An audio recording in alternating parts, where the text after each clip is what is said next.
अस्सलाम वालेकुम नाज़रीन, उम्मीद है कि आप सब खैरियत से होंगे। मामूल के मुताबिक आज फिर एक नई वीडियो के साथ हाजिर हुआ हूँ। आज की वीडियो में हम एक्सप्लेन करेंगे लाइसोसोम को। तो बिना किसी डिले के लेट्स बिगिन, चलते हैं अपने टॉपिक की तरफ। तो फर्स्ट ऑफ ऑल, लाइसोसोम है क्या चीज? Lysosome single membrane organelle, single membrane bonded organelle है। बिल्कुल ये सिंगल मेम्ब्रेन में कवर होता है सेल के ऑर्गेनेली है। जैसे कि ये आप लोगों को दिखाई दे रही है, ये जो स्ट्रक्चर है ये लाइसोसोम की है। ये ओवरऑल सेल है और ये लाइसोसोम का ही स्ट्रक्चर है। तो सिंगल मेम्ब्रेन बॉन्डेड ऑर्गेनेली है। फर्स्ट इसको किसने डिस्कवर किया है? ये साइंटिस्ट डिडियो 1949 में इसने डिस्कवर किया। आप लोग ने इसको एमसीक्यू के लिए याद रखनी है। तो लाइसोसोम बेसिकली टू वर्ड्स पर मुश्तमिल है, जिनमें से फर्स्ट है लाइसो, जबकि दूसरा है सोमा। लाइसो मीन स्प्लिटिंग, यानी तोड़ना। तोड़ने को कहते हैं लाइसो। सोमा बॉडीज, यानी बॉडी को किसी भी ऑब्जेक्ट को तोड़ने वाला ऑर्गेनेली। तो ये लाइसोसोम हुआ। और उसके आगे इसका फंक्शन क्या है? फंक्शन में फेगोसाइटोसिस एंड ऑटोफेगी।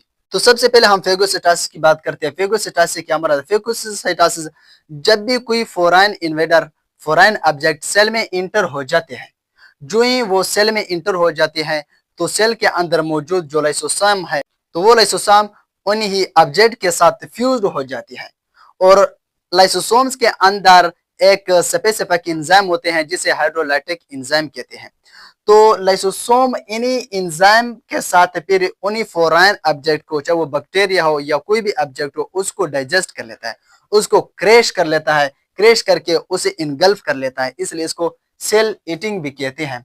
और उसी एंजाइम को फेगोसाइटोसोम कहते हैं, जो किसी फॉरेन इन्वेडर को डाइजेस्ट कर लेते हैं।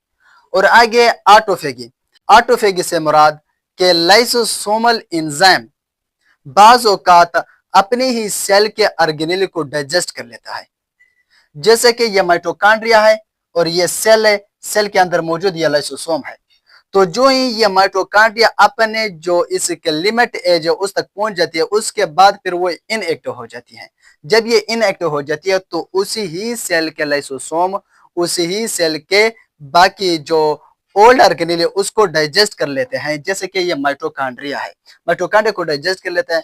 फिर इसी तरह सेल के जो वो ऑर्गेनेल है वो रिसाइकल हो जाते हैं। तो इसे सुसाइड बैग भी कहते हैं, यानी ये धमाका कर लेता है, ये एक्सीडेंट कर लेता है, अपने ही ऑर्गेनेल, अपने ही सेल के ऑर्गेनेल को ये डाइजेस्ट कर लेता है, इसलिए इसे सुसाइड बैग भी कहते हैं। और आगे है लाइसोसोम के टू पार्ट्स। टू पार्ट्स क्या है? Primary lysosome and secondary lysosome. तो अब बात करते हैं कि प्राइमरी लाइसोसोम कैसे सिंथेसाइज होती हैं, कहां पर होती हैं। प्राइमरी लाइसोसोम बेसिकली ये जो ribosome synthesise hydrolytic enzyme at rough endoplasmic reticulum. Rough endoplasmic reticulum पर मौजूद ये जो राइबोसोम है, ये एक खास किस्म के एंजाइम को सिंथेसाइज कर लेते हैं जिसे हाइड्रोलाइटिक एंजाइम कहते हैं। फिर यही रफ एंडोप्लाज्मिक रेटिकुलम इसी एंजाइम को आगे ट्रांसफर कर लेता है गाल्जी अपरेट्स तक।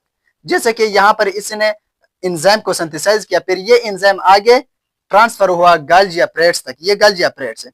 और फिर गाल्जी अपरेट्स क्या कर लेता है? इन्हीं एंजाइम को पैक कर लेता है एक स्मॉल वेसिकल में। ये गाल्जी अपरेट्स है। गाल्जी अपरेट्स है ये इन्हीं एंजाइम को खास वेसिकल, खास मेम्ब्रेन में पैक कर लेते हैं, जिससे ये स्ट्रक्चर बन जाता है। इसे प्राइमरी लाइसोसोम कहते हैं।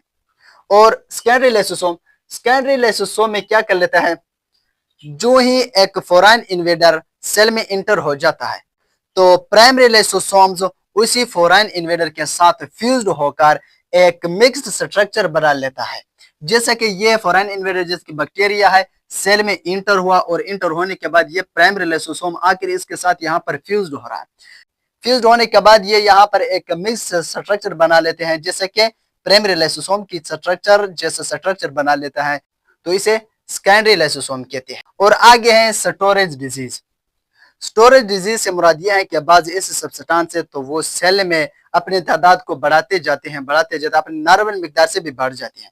जो ही वो अपने नॉर्मल मिकदार को क्रॉस कर लेते हैं तो फिर ये सेल के लिए नुकसानदेह, सेल को डैमेज कर लेते हैं, सेल के नुकसान पहुंचाते हैं, जिसकी वजह से बीमारियां पैदा होती हैं।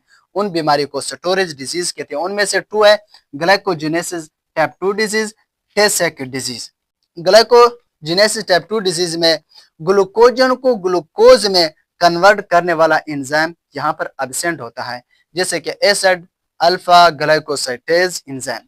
तो इसी एंजाइम का काम है कि ये ग्लूकोजन को ग्लूकोज में कन्वर्ट करे, लेकिन इसी बीमारी के दौरान ये एंजाइम एब्सेंट होता है। इसी एंजाइम के एब्सेंट होने की वजह से ग्लूकोजन ग्लूकोज में कन्वर्ट नहीं हो रहा होता। तो ग्लूकोजन अपने तादाद को बढ़ाता जाता है, सेल में अपने तादाद को बढ़ाता जाता है, एक ऐसे हद तक पहुंच जाता है जो सेल को डैमेज कर लेते हैं और सेल फट भी सकता है, जिसकी वजह से सेल को नुकसान पहुंचता है।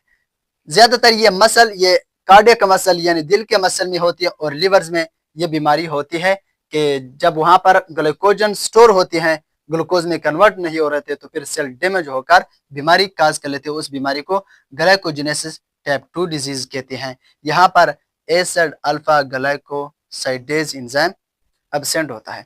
और दूसरी टे-सेक डिजीज, इस डिजीज में वो एंजाइम एब्सेंट होता है जो लिपिड को कैटाबलाइज करता है। अगर लिपिड को कैटाबलाइज ना करे, डाइजेस्ट ना करे, तो लिपिड अपने मिकदार में बढ़ता जाएगा, एक ऐसा मिकदार तक पहुंच जाएगा जो सेल उसको बर्दाश्त नहीं कर सकेगा, सेल डैमेज होगा उन्हीं लिपिड की वजह से। ज्यादा लिपिड जब अकमुलेट होंगे तो सेल को नुकसान पहुंच सकता है, जिससे बीमारियां पैदा हो सकती है। ज्यादातर यह बीमारी ब्रेन के सेल में होती है और इससे मेंटल रिटार्डेशन भी काज हो सकती है और ये अर्ली डेथ की वजह भी बन सकती है। तो ये डिजीज था, इसको माल फंक्शनिंग ऑफ लाइसोसोम भी कहते हैं। माल फंक्शनिंग इसलिए से कहते हैं क्योंकि यहाँ पर लाइसोसोम्स अपने फंक्शन परफॉर्म नहीं करता, इनएक्टिव हो जाता है। उसका जो एंजाइम है वो अपने एंजाइम को साइटोप्लाज्म में रिलीज कर लेता है, जिससे एंजाइम अपना फंक्शन परफॉर्म नहीं कर रहा होता। इसलिए ये सब्सटेंस सेल में अकमुलेट होकर सेल को डैमेज कर लेते, जिससे डिजीज पैदा हो जाती है। इन्हें स्टोरेज डिजीज कहते हैं। तो ये था लाइसोसोम। इंशाल्लाह नेक्स्ट लेक्चर में हम वैक्यूल को एक्सप्लेन करेंगे। अगर अभी तक आप लोगों ने चैनल को सब्सक्राइब नहीं किया तो प्लीज सब्सक्राइब करें और बेल आइकन को भी प्रेस करें, ताकि हर नई आने वाली वीडियो की नोटिफिकेशन आप लोगों तक पहुंच सके। अपना ख्याल रखें, दुआ में याद रखना। अगले वीडियो में फिर मुलाकात होगी, तब तक खुदा हाफिज।